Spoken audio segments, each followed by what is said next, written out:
Hey everyone, the goal here is to talk about Sally cheesecake. Now, even if you don't like statistics, and moreover, you don't like me, which could be impossible, but who knows? We want to learn how to put the stats class, either the more advanced one, which is POS 394 Research, National Security, and Conflict with Our Studio, or the POS 401.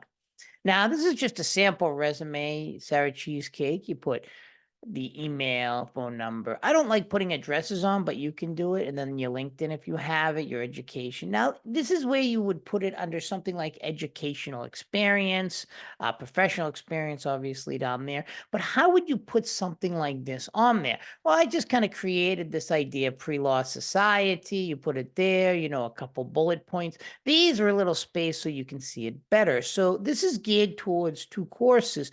First, the POS 394 Research, National Security and Conflict with our studio, or the other course, obviously, my 401, POS or SGS 401.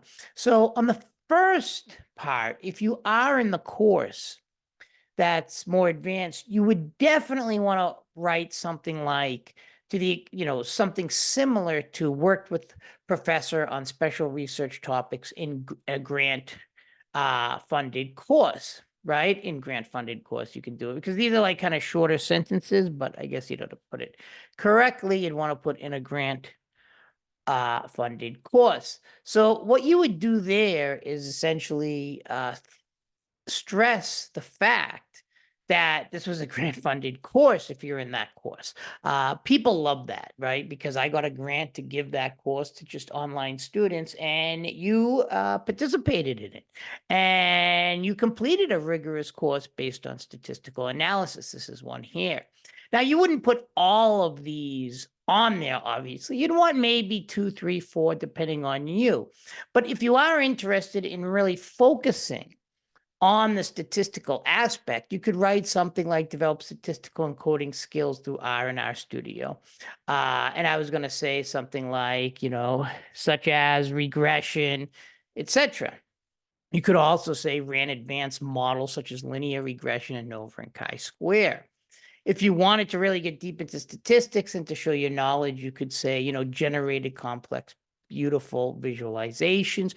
And the thing that I like about this part, I do a lot of different types of stats in the courses, like law, conflict, national security, even a penguin data set. So if you're going to, animal law, we do control experiment groups, etc. So you could say analyze large data sets related to. So if you want to go to say law, you could put something like, law and society. I use law as an example, say gender and salary, or the arrest data set, among others. So depending on which class you take. So you could literally just take that off and say related to, say, law and society. And that would look good because you're actually going to law school and you want to put something on there that's kind of like, you analyzed things related to law.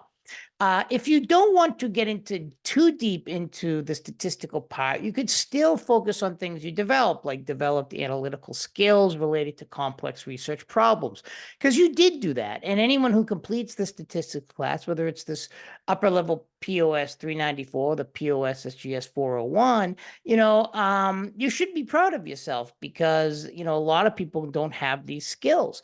As I said before, complete a rigorous course based on statistical analysis and coding or something like that. You could, gained knowledge in advanced methodological strategies and research. And then since there's a paper, you authored a paper on statistical analysis or something like that. And then learn to address complex research questions.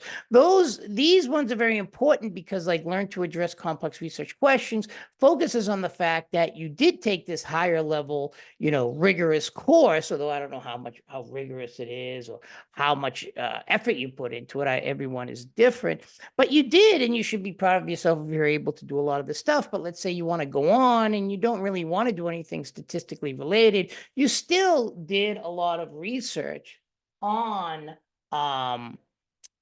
stuff that is research oriented, even if you don't want to stress the statistical part. That is, you don't feel comfortable saying, "Oh, I love stats, I know stats, etc."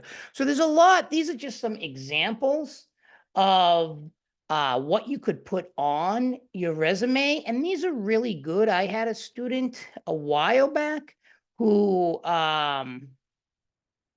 he is essentially a student in graduate program, and he went from in the undergraduate program, went straight to a PhD because he kind of worked on these stats, and the graduate program really, really thought it was interesting that he was working on these things. So I think putting stats, research oriented things on your resume is very, very important. And I want to stress, you wouldn't just put any course like, oh, POS 160. Everyone has to do POS 160, comparative politics, etc. But the statistics class or research methods courses really do improve right there. You can put that there, right? You just improve, your skills. So you improve your, improved my research oriented skills. So, this will make you, I think, a much more competitive candidate on the job market for graduate school, and also law. Statistics is important for law. So you people should be proud of yourself if you completed this class. Put it on your resume. You definitely should in some way. I like the bullet point versions. It really just gets straight to the point. And remember, a resume isn't really to read, it's to quickly glance over to get the main points, and then they'll read your cover letter, personal statement, etc. And then if you're lucky, your letters of recommendation. Take care, everyone.